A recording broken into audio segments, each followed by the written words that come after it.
Hello gorgeous people, how are you? Today I'm talking about the vibe. I'm talking about thresholds and about cultures. So I'll tell you all about it on the other side.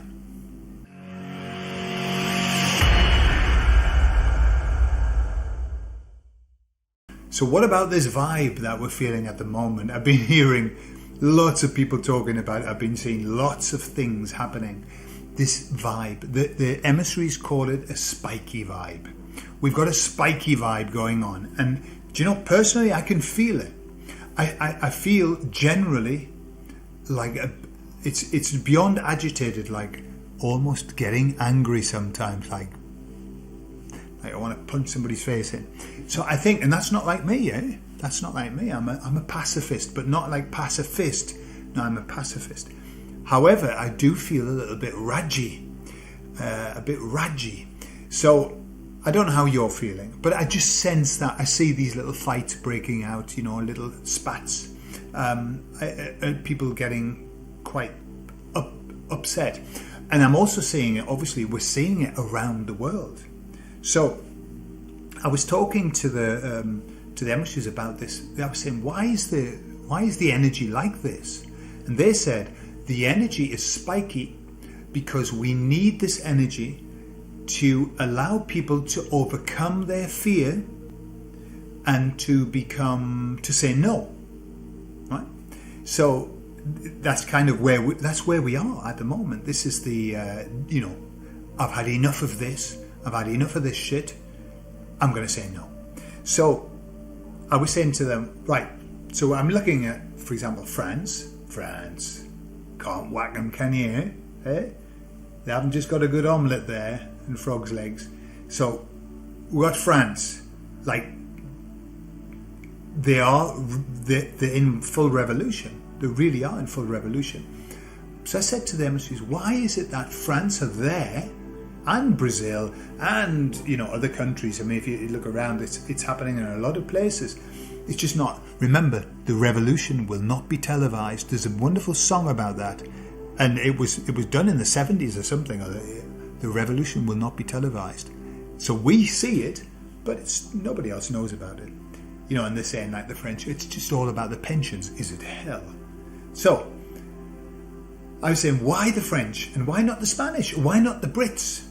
What's going on? Obviously, bear in mind, I'm not saying that nothing's happening. People are in the streets. There's a lot of good work being done, but it's not like France, where they are literally smashing everything up.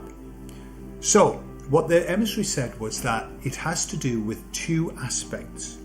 There's a cultural factor and there's a threshold factor. So the first thing is, culturally, the French. I worked with a lot of French people when I worked in Morocco. We worked with a French factory in Montpellier. So I worked with a lot of French people, and what I noticed was I like French. They're quite feisty. They're quite feisty. They also respond very, very strongly to when something isn't fair. If they see that something isn't fair, they respond. So they're the first people to complain, right? So that's the cultural aspect. That it's their kind of personality that they do take to the streets a lot faster than other people. However, the second element is the threshold. Now threshold is this threshold element is to do with therapy. It's kind of, you can help somebody to get over the threshold. The people who are like really, really unhappy, but they're just not unhappy enough to do something about it. That's where most people are.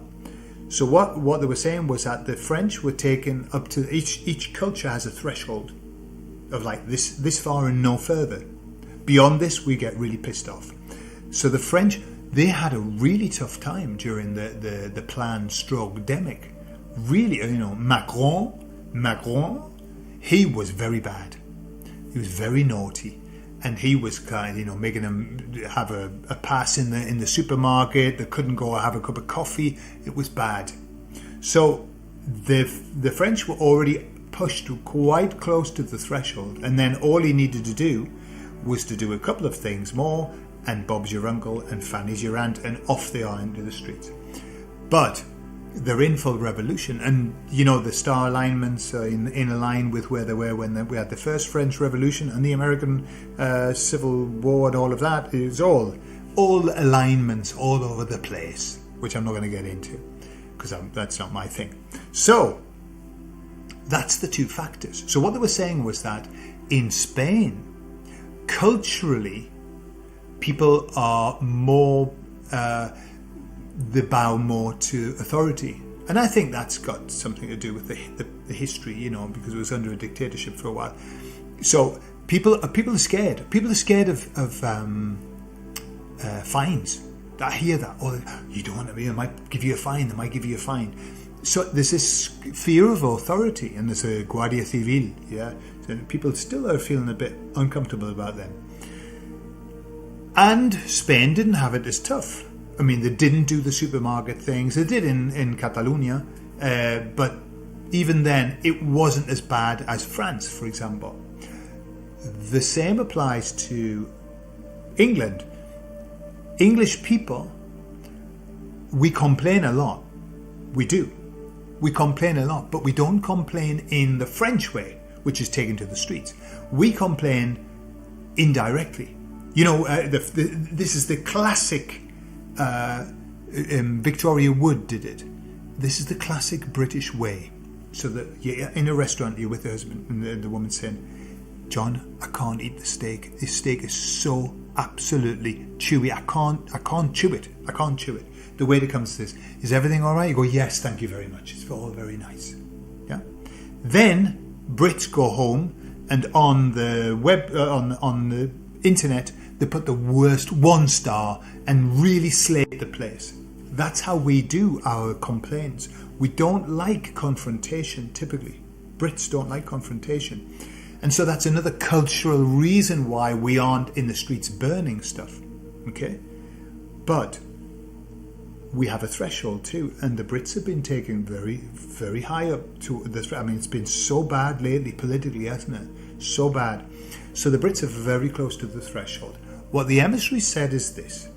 They said, it doesn't matter. Every single culture will be taken to the threshold and beyond. That's what they said. Which sounds scary, but remember that that's the only way. Until you're sick and tired of being sick and tired, you don't do anything about it. We're already there, but the vast majority of people aren't. So that's all that's got to happen, is that the threshold's got to be pushed over the threshold and into a whole new world. So they said that this is done, right? We're in the old phase is done. We're in the new phase, okay? And they said, expect people to start getting very agitated. But they said, that isn't you, and when they said you, referring to all of the people who are in the same process as I am, with this awakening process. It's a process. It's not, we never arrive. We're in a process.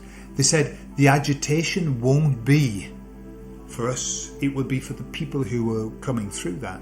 They're going to be incredibly agitated. And so they said it's their turn, because all we have to think, how agitated were we during all of this? The agitation comes from seeing something happen, understanding what's happening, but seeing other people not seeing it. It's a big issue for me. Like, really? You can't see this? You can't see this right in front of your eyes? And I know there are lots of reasons, we've talked about it, but even so.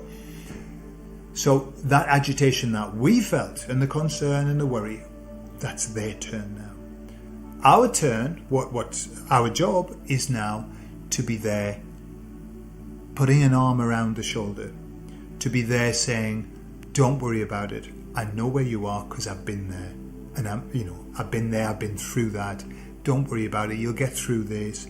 There's a happy ending. This is kind of what we have to do. With compassion, and I'll just voice this again, with compassion, not empathy. Do you know how many people I meet who say, I'm deeply empathic? I think there's a new name. It sounds like a disease, like an empathy disease. I don't know what's going on the empathy side. People go, I'm deeply empathic and it's causing me a lot of problems. Stop being empathic. All right? You can handle it. What you do is you stop being empathic and you start being compassionate. Compassionate means I am very sorry for where you are. I wouldn't want to be where you are now. Yeah? And I'll help you. And I'll put my arm around your shoulder and I'll tell you some nice words and it's all going to be fine. That's compassion. That keeps you very safe. Empathy is, I know where you are and I feel it. I feel what you're feeling. I'm with you, brother. No! That's just going to make you feel bad. That's going to make you feel bad. That's going to take away your resources so you can't help people. We've got to be much stronger than that. Compassionate people are very strong. Empathetic people lose the strength. I'm not anti-empathy, right? I'm not against empathetic people. I am empathetic. I can be very empathetic, but I switch it on and I switch it off because it can cause me a lot of problems. It can cause me a lot of hurt, and I don't want to be hurt. I need to be strong. You need to be strong. So you turn off the empathy, right? You say, yeah, I know where you've been. I've been there. No problem. And I'm sorry that you're there. That's it. I'm sorry that you're there. What can I do to help you? You know, the compassionate people help as well. It's not like you're saying, yeah, fuck you. Ha! Fuck you. No, that's not what we're doing. I'm swearing now because I'm toward the end, you know. Fuck you. Compassionate people want to help. You want to help people. We're going to help people. All right? Just don't go. Don't put yourself in their shoes. All right? You've already been there once. Don't go back. All right? So it's just turning down the empathy, turning up the compassion, and everything's going to be fine. So there you are. That's all I've got to tell you. I love you all, and I'll see you all on Friday. Bye-bye.